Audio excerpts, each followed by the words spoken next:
It is not COVID-19, actually it is COVID-19 81, right. एक कहानी जो अभी देख रहे हैं उसकी स्क्रिप्ट तो डॉन वाली स्क्रिप्ट से चुराई गई है, 1981 से चुरा के दोबारा आपको दे दी गई है, राइट। और इस स्क्रिप्ट के जो स्क्रिप्ट राइटर हैं वो एंथोनी फॉची हैं, राइट। इसके डायरेक्टर हैं WHO और इसके प्रोड्यूसर हैं बिल गेट्स।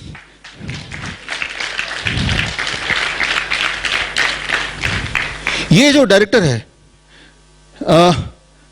है स्क्रिप्ट राइटर के बारे में मैंने एक किताब में लिखी है, HIV AIDS the biggest scam of the century, तो उसमें आप पढ़ लीजिएगा, राइट। तो लेकिन ये इंटरेस्टिंग है WHO वाला कि इन्होंने यही वाली स्क्रिप्ट 2009 में यूज की थी in the name of H1N1 pandemic. आपको याद होगा स्वाइन फ्लू, याद कीजिए, तब भी मास्क लगा के लोग निकलते थे, सिनेमा हॉल टेम्पोरली बंद हो गए, स्कूल टेम्पोरली बंद हो गए, या जो सिनेमा हॉल खुले थे तो मास्क लगा के लोग दिख जाते थे।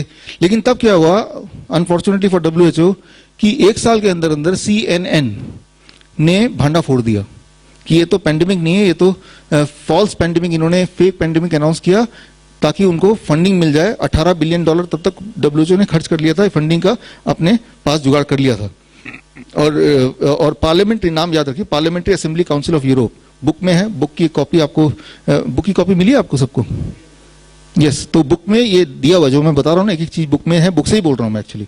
Parliamentary assembly council of Europe ने, तो यूरोपियन पूरी कंट्रीज का एक बैनर है, राइट, ऑफिशियल बैनर है, उसने CNN के साथ मिलके H1N1 पैंडेमिक को एक्सपोज कर दिया। WHO ने माफी मांगी, वो एक्सेप्ट किया कि ये एक फॉल्स पैंडेमिक हमने अनाउंस किया था। तो वो था 2009। WHO को समझ आ गई बात कि गड़बड़ क्या हुआ कि मीडिया को मीडिया का हिस्सा हमने नहीं दिया। इस बार WHO ने वो गलती नहीं की, उन्होंने मीडिया को ही पार्टनर बना लिया।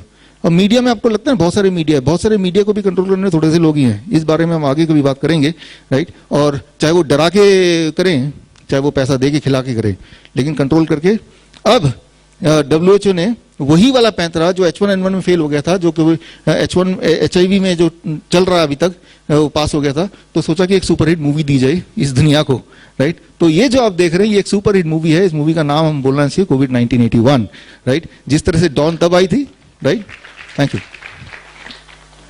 अब इस प्रोड्यूसर की थोड़ी बात करते हैं, ऐसी बातें जो हमारे से जुड़ी है, जो मेरे और आपसे जुड़ी है, वो बातें करते हैं। इनके तो बहुत सारे और भी अचीवमेंट हैं, but I am talking about the thing जो एग्जैक्टली आपसे और मेरे से जुड़ी हैं। 2014 में WHO यही थे, ये डायरेक्ट, इन्होंने मिलकर कई सारी मूवी बनाई, उनमें से एक छोटी सी मूवी बनाता हूँ। ये तो बड़ी फीचर फिल्म है, इन्होंने छोटे छोटे डॉक्यूमेंट्री बनाए हुए हैं। एक डॉक्यूमेंट्री बताता हूँ। 2014 में किनिया की सरकार को, किनिया पहले ना वो टारगेट करते हैं छोटे मोटे देश को, राइट, को बोला कि हम सारे लोगों को टिटनेस का इंजेक्शन लगा देंगे, और किनिया की सरकार को मना लिया। और इंजेक्शन लगाते वक्त, ताकि वो टिटनेस से बचे रहें, तो देखा गया कि जब इंजेक्शन लगा रहे थे तो मिस्टीरियस तरीके से इंजेक्शन को बहुत हैवी सिक्योरिटी में रखा जा रहा था। और जब उसका खाली वायल जो होता है ना, खाली उसका जो बोतल होता है इंजेक्शन लगाने के बाद का, राइट, वैक्सीन लगाने के बाद का, वो बोतल भी हाई सिक्योरिटी में वापस WHO अपने ही पाले में ले रहा था, ना कि वहां पे डिस्कार्ड कर रहा था। तो वहां पे जो कैथोलिक चर्च के लोग थे उन्हें शक हुआ ये इतनी हाई सिक्योरिटी क्यों है, इवन डिस्कार्डेड के लिए इतने पैसे खर्च किए जा रहे हैं, उनको प्रोटेक्ट करने के लिए उन्हें पुलिस प्रोटेक्शन मिली हुई है। तब कैथोलिक चर्च से वहां पे अनाउंस किया कि वहां पे जिद की गवर्नमेंट से कि आप जांच करो वैक्सीन के अंदर क्या है। वैक्सीन के अंदर क्या है? वैक्सीन के अंदर इस तरह के केमिकल डाले गए थे कि जो औरतें हैं उनमें बांझपन आ जाए, और जो आदमी है वो इनफर्टाइल हो जाए, राइट। और ऐसे ऑलरेडी काफी लाखों लोगों को लगा चुके थे।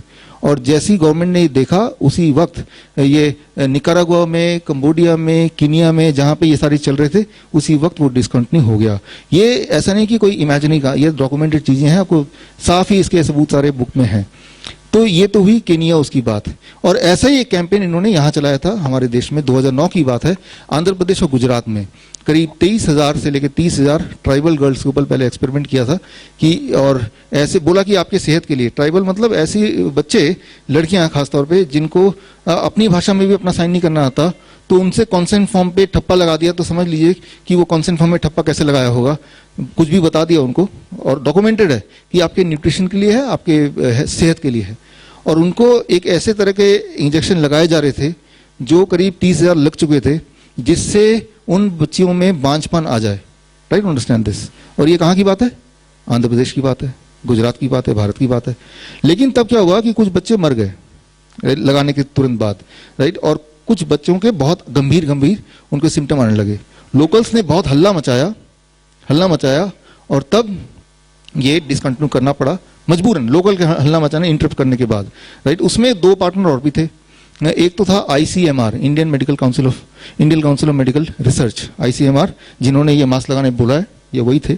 और दूसरे जो पार्टनर थे वो serum institute of India, right, जो आपके लिए वैक्सीन तैयार करती है। तो क्यों ना हम माने कि इस वैक्सीन के अंदर जो होगा वो भी कुछ ऐसा ही होगा, क्यों ना माने हम। अगर हम मान लो कोई आता है आपके पास, तो आप उसकी पास देख के तो उस पर भरोसा करते हो या नहीं भरोसा करते हो। तो पास ट्रैक रिकॉर्ड तो यही है और वो ज्यादा डिस्टेंस का नहीं है। एक बात मैं आपको बता दूं, ICMR की 2019 में कोविड-19 का लॉन्च हुआ, मैं तो लॉन्च बोलता हूं इसको, और 2018 में ICMR ने एबॉर्शन वैक्सीन के कई सारे ट्रायल किए, एबॉर्शन वैक्सीन, राइट, कि वो लगाने से एबॉर्शन हो जाएगा अगर कोई महिला प्रेग्नेंट है, और अगर कोई प्रेग्नेंट नहीं है तो प्रेग्नेंट हो नहीं पाएंगे, that is called abortion vaccine.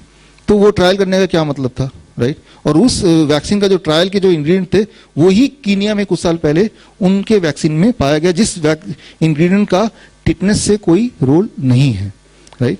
तो अभी अगर आप सोचते हैं कि वैक्सीन आ रहा है, गवर्नमेंट बोल रही है, हम लगा लेते हैं, देखिए एक बात तो यह है कि आप इंजर्ड हो गए, आप मर गए, कोई बात नहीं। एक बात यह है कि आपके आने वाले जो जनरेशन्स हैं, जो अभी पैदा नहीं हुए दुनिया में, लेकिन जब ये लगेगा उसके बाद से वो लोग जिंदगी भर के लिए, मैं एग्जांपल दे रहा हूं, ऐसे परिवार देखे हैं कि जब generation by generation they are remaining blind, एक जनरेशन से दूसरी जनरेशन तीसरी जनरेशन। तो आपकी रिस्पॉन्सिबिलिटी अपने सेहत के लिए ऊपर हो या ना हो, लेकिन आपकी रिस्पॉन्सिबिलिटी उस जनरेशन के लिए है जो अभी तक आया नहीं है, राइट। ये तो आपको समझना होगा।